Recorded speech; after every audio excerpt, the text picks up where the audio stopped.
Our keynote speaker is no stranger to Lewiston High School. He taught at LHS for 35 years, retiring in 2019. He taught all levels of English in all grades, including electives in creative writing, public speaking, and publishing.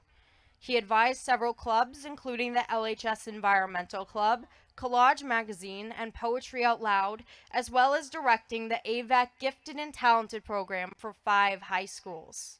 While at LHS, he mentored 4 Bates students and hosted over a dozen other Bates students' fieldwork and education. He is taught as an adjunct professor at Central Maine Community College, while his most recent endeavor chronicles the life of his 99-year-old mother, Helen Berry Saragusa, a Navy nurse, memory of a World War II veteran. Please welcome to the stage Mr. James Saragusa.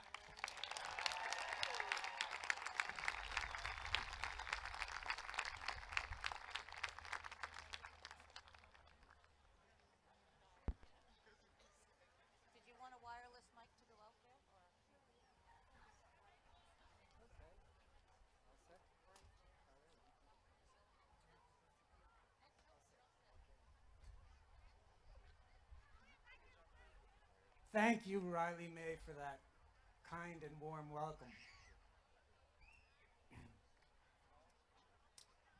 Good evening, Blue Devils. I can't thank you enough for welcoming me back to join in this celebration tonight. I am so honored to be part of your graduation. You, class of 2022, are the last class that I know from my teaching career. I had some of you in class. You were little freshmen back then, this big. And I recognize a lot of familiar but older faces. Before I start, I want to give a shout out to my former colleagues, most of whom I haven't seen in 3 years. I love you and miss you.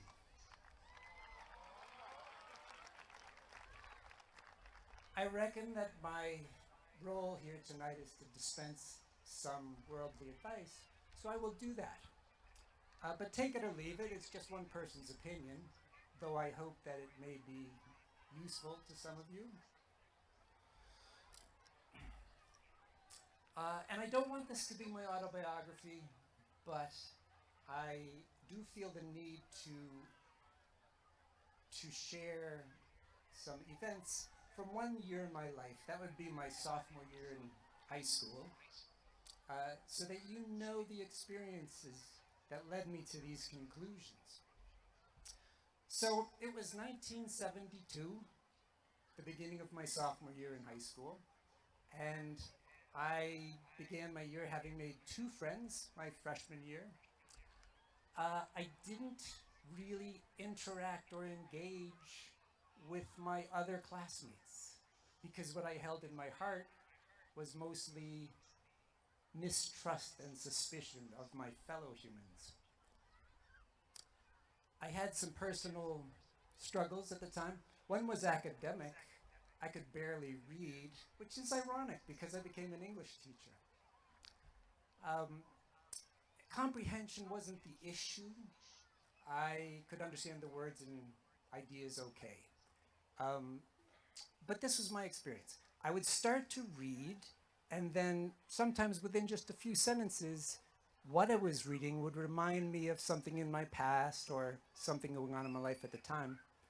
And my mind would just drift off. And often, many pages later, I would snap out of it and realize that I had tuned out the writer completely, and I had to go back to where I spaced out and read it all over again. This was a similar experience in my classes, trying to follow what my teachers were saying. Of course, I couldn't rewind. All of my classes were like this. 2 steps forward, 1 step back. So school was very tedious for me. I also had a severe case of obsessive compulsive disorder, which I acted out as a series of movements, mostly having to do with touching my face and head. I would pull on my chin, my nose, pull on my ears, run 2 fingers through my hair. I had hair back then. And uh, I had to do everything symmetrically and in series of threes. So for instance, I pull up each sock 3 times, tug on each earlobe 3 times, resulting in permanent scabs under my ears for a few years. If somebody brushed against me in the hallway, I had to accidentally brush up against somebody else with the other arm to balance it out. So this was my mental state going into my sophomore year. In that semester, the school brought in a couple of outside teachers who offered an after-school mini course in transcendental meditation. I didn't know much about meditation, but I did know that it was supposed to relax you. And I was well aware of how high strung I was, so I signed up for it along with 7 or 8 other students. It lasted maybe 3 weeks, and it changed my life. By the time that course was over, I could sit down and read for hours on end without interrupting the author with my own thoughts. And it also transformed my personality. I found I could talk to people whom I couldn't talk to before.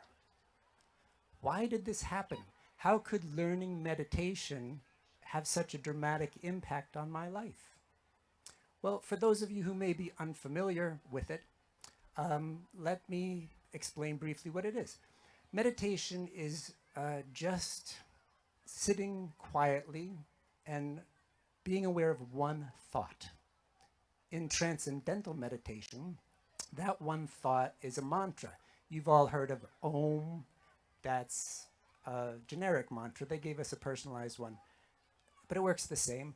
And a few years later, I transitioned to Zen meditation, and they didn't have mantras. Their one thought to be aware of is your breath. So that's the goal. Just be aware of one thought and let all your other thoughts go. Sounds simple, right? It's a pretty simple concept, but it's quite challenging to do, because when you meditate, you keep catching yourself thinking, and you have to go back to your one thought. Picture yourself for a moment on the bank of a stream, looking down at a shiny stone on the stream bed, and stuff is floating by, like leaves and sticks, bubbles, maybe fish. Well, the fish would be swimming by. It's not a polluted stream. So if any of these objects catch your eye, then momentarily you're no longer looking at that stone. That shiny stone is your one thought, your mantra or your breath, and all those other objects floating by are your distracting thoughts, trying to pull your attention away. That's pretty much all there is to it. Well, I took to this like a fish to water. By realizing that I wasn't hostage to my distracting thoughts, I was able to let them go while I read. And I started to perceive my preconceived notion that others were judging me as a judgment against them. And instead, I just thought I could let that go as a negative idea, and was able to do that.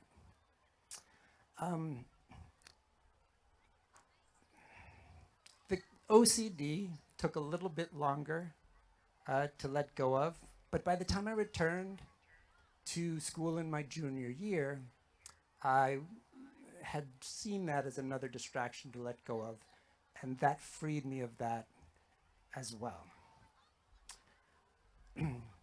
So my point is not that you should all take up meditation. I mean, don't get me wrong. If you did, I'd love that because it worked for me. But meditation might not be your thing. You might find it boring. You may already sit enough in a day and don't want to schedule more sitting time into your day. I get that. But I believe that each one of you has something that you do that takes me to that same zone that takes you to the same zone that meditation takes me to. It may be reading or painting or singing or working out or playing an instrument or playing or praying or gaming or working on your car, building something, climbing ledges, quilting. But there's something you do that when you do it,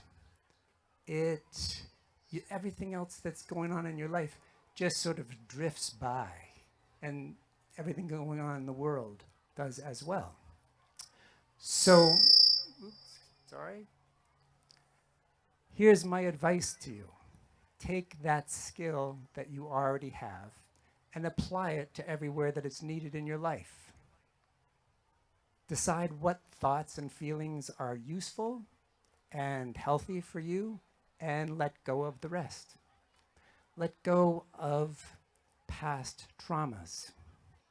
Let go of old conflicts, bad memories, rejections, humiliations. Let go of hate if you're afflicted with that. Our son says to their children, our grandchildren, if you hate somebody, it's like you're poisoning yourself and expecting it to hurt the other person. Let go of loss. Let go of the fear of loss. Let go of fears and worries about the future.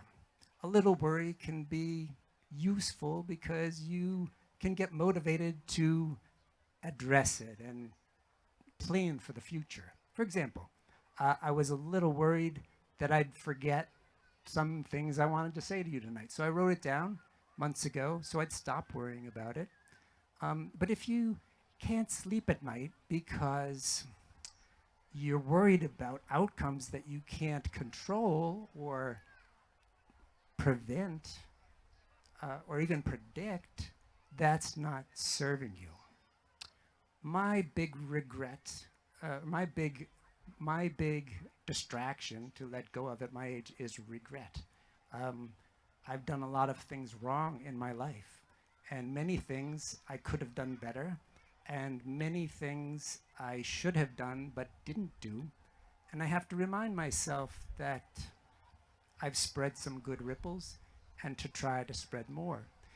Each one of us fails at times because we're human. It's what helps us stay humble, and it teaches us what not to do next time. So yes, we should learn from our failures, but we should not hang on to them. Let go of past failures. Of course, there are certain things in life that we should not let go of. Don't let go of your roots. Always remember where you came from. Don't let go of your faith in your fellow humans, even when they act stupid. Don't let go of your faith in the future. And most importantly, don't let go of your faith in yourself. Don't let go of your accomplishments, because they are what teach us that we can do anything we put our minds to. Don't let go of this night. Each of you has worked for at least 12 years to reach your goal of graduation.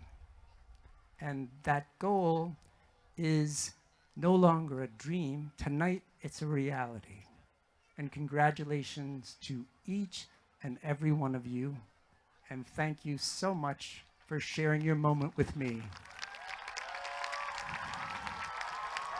Happy trails.